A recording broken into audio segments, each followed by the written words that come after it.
എന്റെ ജോലി പോയി. ആ ജോലി പോയി. എന്തിനാ ജോലി പോയേ? എനിക്കറിയില്ല. ഏട്ടൻ ചോദിച്ചില്ലേ? അതൊന്നും ചോദിക്കാനുള്ള ഇടണ്ടായില്ല. ഇനി മേലാൽ നിന്നെ ഇവിടെ കണ്ടുപോയത് ഇറങ്ങി പോടാ അവിടെ നിന്ന് പറഞ്ഞു. പിന്നെ അവരോട് ഞാൻ എന്താ ചോദിക്കുക? അതും കേട്ട് ഇങ്ങനെ പോന്നു.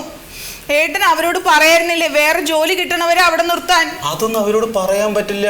അവരോട് തർക്കിക്കാൻ പറ്റുമോ? അവര് വലിയ കമ്പനിക്കാരാണ്. ഏട്ടൻ എത്ര നിസ്സാരായിട്ടാ പറയണേ. ഇനിയിപ്പോ എന്താ ചെയ്യാ? എനിക്കറിയില്ല.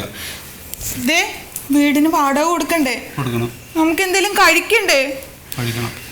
എന്തോരു കടമുണ്ട്. ആ കടത്തിന്റെ കാര്യം ആലോചിക്കുമ്പോഴാണ് എനിക്ക് എങ്ങനെ ഈ കടക്ക് വന്നത്. ഏട്ടാ ഇനി എന്താ ചെയ്യാ? ഞാൻ ആലോചിച്ചിട്ട് ഒരു വഴിയെ കാണാനുള്ള കണ്ടു. എന്താ? നീ എന്തെങ്കിലും ജോലിക്ക് വെക്കോ? അപ്പൊ ഇവിടുത്തെ കാര്യങ്ങൾ ആര് നോക്കും? അതിന് ഞാനില്ല ഇവിടെ. ഏട്ടാ അതിന് ഞാൻ ഇവിടെ ഉണ്ട്. ഏട്ടനാ ജോലിക്ക് പോകേണ്ടത്. ഞാൻ ജോലിക്ക് പോയാൽ മതി എന്നാണെങ്കിൽ ഞാൻ ജോലിക്ക് പോവാം. പക്ഷെ എന്റെ ഗമയ്ക്ക് പറ്റിയ ജോലി വേണ്ടേ? ഏട്ടൻ അന്വേഷിച്ചാൽ കിട്ടും. ഒരു ഗമക്കാരൻ. അങ്ങനെയാണെങ്കിൽ ഒരു കാര്യം ചെയ്യാം. നീ നിന്റെ ഒരു വളങ്ങതാ കൊണ്ടുപോയി പണയം വെക്കാൻ. ചെലവ് കഴിയണ്ടേ? അത് തീർന്ന ചെയിനുണ്ടല്ലോ. അത് കഴിഞ്ഞ കമ്മല്. അതും കഴിഞ്ഞ അപ്പോഴേക്ക് നിനക്ക് എന്തെങ്കിലും ജോലി കിട്ടാതിരിക്കുവോ? ആഹാ നിങ്ങൾക്ക് വലിയ എളുപ്പമായി പോയല്ലേ?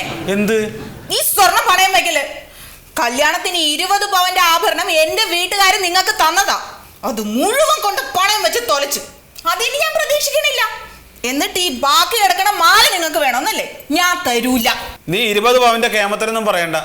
എനിക്ക് 35 40 പവൻ കിട്ടും നമ്മ പറഞ്ഞാണല്ലോ. അയ്യോ 40 പവൻ എന്തിനാ? എന്റെ വീട്ടുകാരെ പറഞ്ഞാ മതിയല്ലോ. ഇങ്ങനെ ഒരുത്തന്റെ കൂടെ ഇറക്കി വിട്ടേന്. ഈ താലിമാല ഞാൻ കെട്ടിയതല്ലേ? അതുകൊണ്ട് തന്നെ പറയണേ താലിമാല തരൂല്ലാന്ന്. അതെന്താ ഞാൻ ചോദിക്കുമ്പോ തരില്ല എന്ന് പറയണത്? എനിക്ക് സൗകര്യം ഇല്ല. അത് തന്നെ നിങ്ങൾ പോയി വേറെ ജോലി കണ്ടുപിടിക്കാൻ നോക്ക്.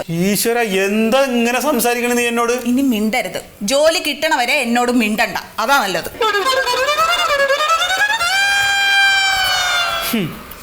ഞാൻ കെട്ടിയ താലിമാല ചോദിക്കുമ്പോ അതും തരുന്നില്ല.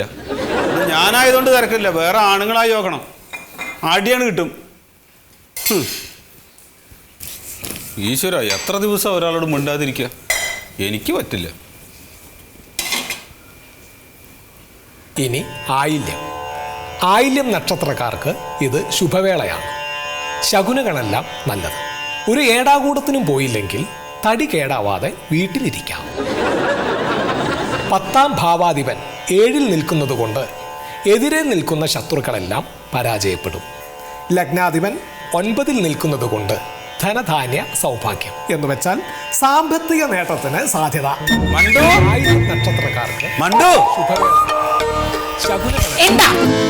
അതെ ആലത്തൂർ ശീതളം പറയുന്നത് കേട്ടോ. ഒരു ഏടാകൂടത്തിൽ ആയില്യം ജാതക്കാർക്ക് നല്ല കാലമാണെന്ന്. പിന്നെ ഭയങ്കര നല്ല കാലല്ലേ? അതുകൊണ്ടല്ലേ ജോലി പോയത്. ആയില്യം നക്ഷത്രക്കാർക്ക് മുഹൂർത്ത ദോഷങ്ങൾ കൊണ്ട് തൊഴിൽ നഷ്ടം പോലുള്ളത് വല്ലതും സംഭവിച്ചാൽ ആയില്യം നക്ഷത്രക്കാർ ദുഃഖിക്കേണ്ടതില്ല. അവർക്ക് ധനാഗമ മാർഗങ്ങൾ വേറെ വരും. കണ്ടോ ഈ ജോലി പോയാലും കുഴപ്പമില്ല, പണം വേറെ വരുന്ന പറയുന്നത്. ആ ജോലി പോയത് ഒരു കണക്കിന് നന്നായേ ഉള്ളൂ. ധനാധിപനെ ഉപാസിച്ചുകൊണ്ട് ഞങ്ങൾ വിശിഷ്ട വിധിയാൽ തയ്യാറാക്കിയ യന്ത്ര ലോക്കറ്റ് ധരിച്ചാൽ മതി. ഈ ലോക്കറ്റ് ധരിച്ചാൽ സാമ്പത്തിക ദുരിതങ്ങൾ പമ്പ കടക്കും, രാജയോഗം കൈവരും. ധനാകർഷണ യന്ത്രം അടങ്ങിയ ഈ ലോക്കറ്റിന് വെറും 4499 രൂപ മാത്രമേ ഉള്ളൂ.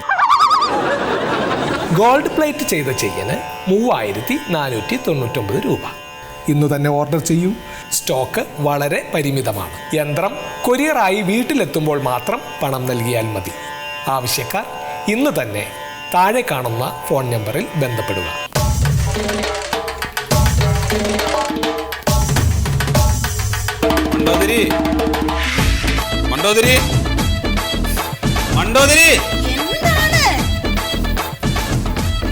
അതെ നമ്മുടെ ബുദ്ധിമുട്ടുകളൊക്കെ മാറുമുണ്ടോ?